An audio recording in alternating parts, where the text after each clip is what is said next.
हो भैया सुना। दुश्मन भेलै इंसान के हो लोगवा भूल गेल दुनिया भगवान के। दुश्मन भेलै इंसान के तो भैया पापी सौंसे दुनिया दारी भए गेलै। भैया पापी सौंसे दुनिया दारी भए गेलै गो। छोट बीमारी महामारी भए गेलै गो। कोरोना बीमारी सब पर भारी भए गेलै। ध्यान से सुनिए, पूरे देश में आज रात 12 बजे से संपूर्ण देश में संपूर्ण लॉकडाउन होने जा रहा है। Mix by Guddu Gudesh. लोग यही न देखलिए खुदा के मानै नहीं छै। जरूरत खत्म भेला पर कोई पहचान नहीं छै। सब मतलब ही भए गेलै। लोग यही न देखलिए खुदा के मानै नहीं छै। जरूरत खत्म भेला पर के करो पहचान नहीं छै।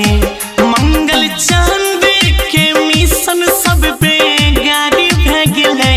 मंगल चांद के मिशन सब बेगारी भए गेलै गो।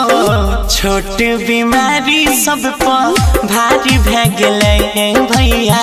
कोरोना बीमारी सब पर भारी भए गेलै। बोला था केना जीवे ऐसन हाल में।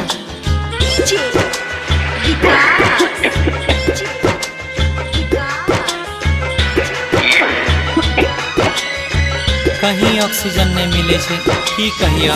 जहाँ पर लाखों जीव के चलै छै दिन रात जीवन, ओही जे हॉस्पिटल में खत्म भेल जाइ ऑक्सीजन। हाय जहाँ पर लाखों जीव के चलै छै दिन रात जीवन, ओही जे हॉस्पिटल में खत्म भेल जाइ ऑक्सीजन। गौरव सरवन मुश्किल में दुनिया सारी भए गेलै। मुन्नी लाल रवि से दुनिया सारी भए गेलै भाई रे। छोट बीमारी महामारी भए गेलै गो। कोरोना बीमारी सब पर भारी भए गेलै। आप महादेवे बचावे जो दुनिया। जय माँ कत्यानी रिकॉर्डिंग स्टूडियो मानसी एक कन्या।